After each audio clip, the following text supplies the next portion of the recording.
Well, it was very clear to me that there was a need for an institution like the Hague Institute, which would conduct innovative thinking on critical issues at the intersection of peace, security, and justice. The Institute also had to undertake research and become a vibrant think and do tank, focusing on practical solutions to the consequential challenges facing policymakers today.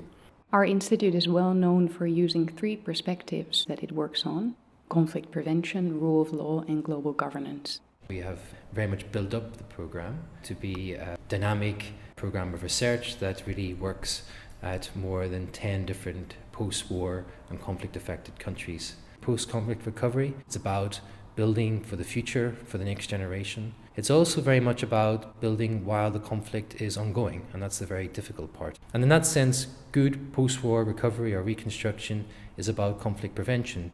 I work mainly on two areas: education, conflict prevention, and peace building. And the other area is looking at the role of cities in conflict prevention and more generally urban governance. I deal a lot with the Balkans. Here at the Institute we have one project currently on Macedonia, which is how to strike the right balance between protecting separate identities of different ethnic communities, but also promote cohesion of society. I think what makes it a really special place is that it really bridges the gap between research on the one hand and policy and practice on the other. We advance this mission in several ways: by doing policy-relevant research to provide practitioners with evidence-based solutions to the global challenges of the 21st century. A critical aspect of our work includes bringing together thinkers and doers to ensure that the best ideas have a hearing and find a way into policy processes.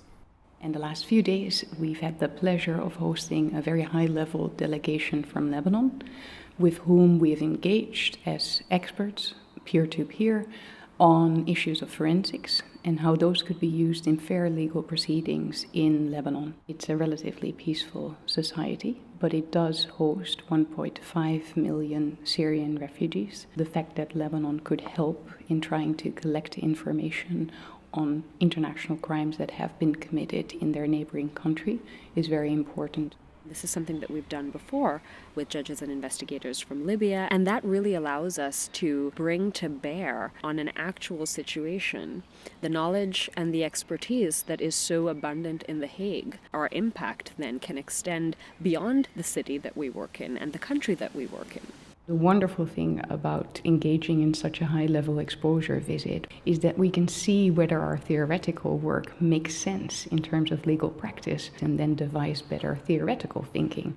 The Hague Institute was a wonderful opportunity to build a brand new, innovative and vibrant think tank in The Hague, which hosts a unique constellation of international courts and tribunals, and which is the international city of peace and justice.